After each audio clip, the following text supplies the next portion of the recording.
Assalamualaikum warahmatullahi wabarakatuh. Halo Sobat CE, bertemu dengan saya Fasilitator Ayu Lestari dalam video kali ini.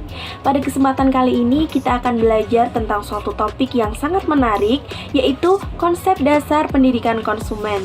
Apa itu konsep dasar pendidikan konsumen? Simak terus penjelasannya dalam video kali ini. Pendidikan konsumen adalah istilah untuk langkah-langkah pendidikan yang dengannya terdapat pengetahuan yang relevan dengan konsumsi yang ditransmisikan dengan cara yang utama, yaitu berorientasi pada tindakan dan dengannya diperoleh keterampilan dasar, gagasan, dan orientasi nilai. Dan bila perlu, perilaku berorientasi pada gaya hidup yang berkelanjutan dan efisien. Prinsip dasar pendidikan konsumen.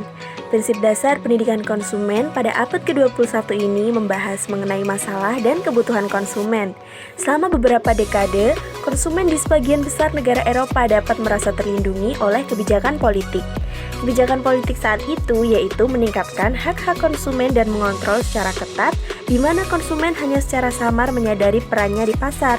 Namun, seiring berjalannya waktu, konsumen dihadapkan oleh masalah serius di mana mereka tiba-tiba harus menunjukkan kompetensi yang memungkinkan untuk bertindak sebagai konsumen yang sadar akan perannya.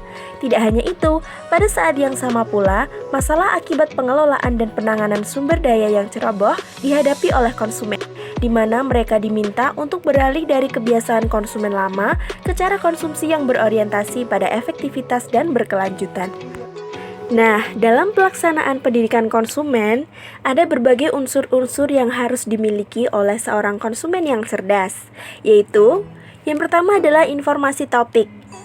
Hal ini terdiri dari hak konsumen serta dokumen yang perkuat konsumen, kemudian topik informasi konsumen dan konseling konsumen, dan yang ketiga adalah perbedaan publisitas dan ukuran pemasaran. Kemudian unsur yang kedua adalah mendorong aktif partisipasi di pasar. Hal ini harus dapat menciptakan kesadaran tentang konsekuensi tindakan konsumen, mengungkapkan kepuasan atau ketidakpuasan konsumen, menciptakan kesadaran akan pengaruh pada sikap konsumen sendiri, menunjukkan tanggung jawab konsumen terkait penggunaan sumber daya, dan menciptakan kesadaran aktif dan sadar akan peran warga negara dalam masyarakat. Kemudian unsur yang ketiga adalah mengambil keputusan pembelian yang cermat.